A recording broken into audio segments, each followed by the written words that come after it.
Tanzania, mada yangu ya leo inasema kwamba je, Tanzania ni nchi inayofuata mfumo upi wa uchumi? Je, ni nchi inayofuata mfumo wa uchumi wa soko huria, free market economy? Nchi inayofuata mfumo wa uchumi jumuishi, mixed economy? Au nchi inayofuata mfumo wa uchumi wa kijamaa? Ndugu Mtanzania, katika eneo la mfumo wa uchumi, Tanzania haina jinsia. Haijulikani kama ni ya kike au ya kiume. Kwa kifupi, Tanzania inaendeshwa kihuni. Sasa kama wewe ni msomi na unaamini au unafikiri kwamba Tanzania ni nchi inayofuata mfumo wa uchumi wa soko huria au free market economy, ndugu yangu, umepotea. Na kimsingi wamekuongopea, sio kwa bahati mbaya, wamekuongopea kwa makusudi. Sasa mimi ngoja nikupe mifano michache. Hivi tunavyozungumza sasa hivi, dunia nzima ina nchi kama 195. Lakini nchi zinazofuata mfumo wa uchumi wa soko huria, free market economy, na zenyewe zinafuata literally au theoretically, sio practically, hazizidi 30. Mfano hizo nchi ni kama Marekani, Ujerumani, Uingereza, Japani, Canada. Yaani kwa kifupi ni nchi ambazo kwanza ni tajiri sana, lakini pili zina kiwango kikubwa sana cha teknolojia. Kwa hiyo akitokea kiongozi yoyote, sijui waziri mkuu, sijui nani, akakwambia Tanzania inafuata mfumo wa uchumi wa soko huria, huyo ni muongo. Sababu ya pili kwa nini ni waongo? Unaiona Marekani? Yaani Marekani ndio mwanzilishi wa mfumo wa uchumi wa soko huria mara baada ya vita vya pili vya dunia. Lakini katiba yenyewe ya Marekani inaitambua Marekani au imetamka wazi kwamba Marekani ni nchi inayofuata mfumo wa uchumi jumuishi, mixed economy. Kwa hiyo Marekani yenyewe inaingia kwenye free market literally, sio practically. Umenielewa? Kwa hiyo Tanzania haipo. Sasa sababu ya tatu, sawa? Nenda kasome katiba ya Tanzania. Katiba ya Tanzania ya mwaka 77 na ya mwaka 92. Katiba zote mbili zinaitambua Tanzania kama nchi inayofuata mfumo wa uchumi wa kijamaa, a socialist state. Na kinachokera zaidi, miaka yote hiyo mpaka hivi tunavyozungumza leo, hakuna nyaraka ya serikali hata moja inayoitambua Tanzania kama nchi inayofuata mfumo wa uchumi wa soko huria. Haipo. Mpaka hivi Tanzania, kwa mujibu wa katiba, Tanzania ni nchi ya kijamaa. Umenipata? Kwa hiyo ndio maana nakwambia inaendeshwa kiuni, kwa sababu kwenye katiba ya Tanzania ni nchi ya kijamaa, ila ukija kwenye uhalisia practically ujamaa wenyewe haupo. Yaani ni sawa sawa na mtu anakuambia mimi ni mwanaume, lakini ukimpapasa sehemu zake za siri, uume wenyewe hana na sifa za kiume hana. Ndio maana nawaambia Tanzania inaendeshwa kihuni. Lakini pili, katika mfumo wa uchumi wa jumuishi pia Tanzania haipo. Nitakupa mfano mmoja, sawa? Bila shaka unafahamu hii barabara ya mwendo kasi.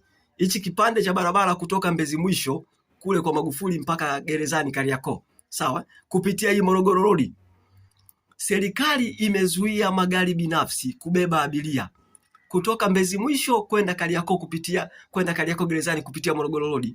Yaani magari ambayo yanaruhusiwa peke yake ni magari ya mwendo kasi, na ndio maana unaona magari yamejaa sana. Na ukifika kule utakuta kwamba abiria wamepanga foleni wanasubiria magari.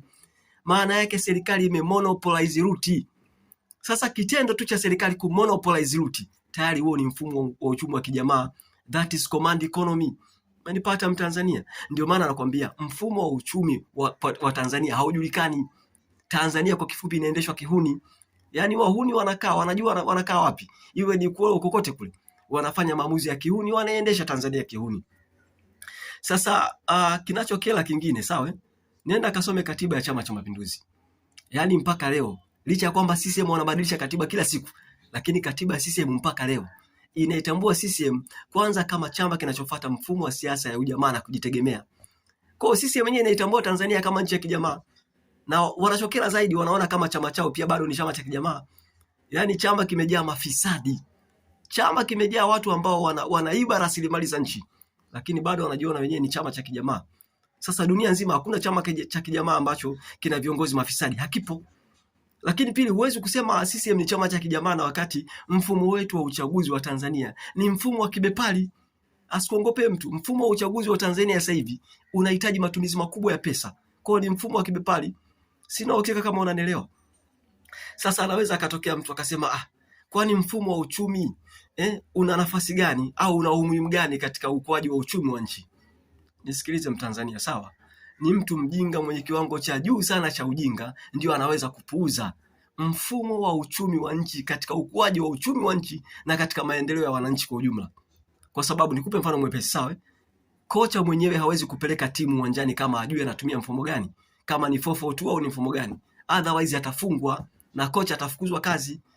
Kwa hiyo hivi tunavyozungumza, kitendo cha mfumo wa uchumi wa Tanzania kuto kujulikana, baadhi ya wawekezaji wakubwa wanaogopa kuwekeza Tanzania, kwa sababu huwezi kuwekeza kwenye nchi ambayo mfumo wake wa uchumi haujulikani. Lakini kama itatokea leo, sawa, Chadema wakachukua nchi, ikitokea Chadema wamechukua nchi, Samia Suluhu Hassan na kundi lake la wana CCM mtandao wanafungwa, lazima wafungwe, kwa sababu sawa, Samia na wenzake wameuza bandari, wamechukua bandari, wamempa mwekezaji.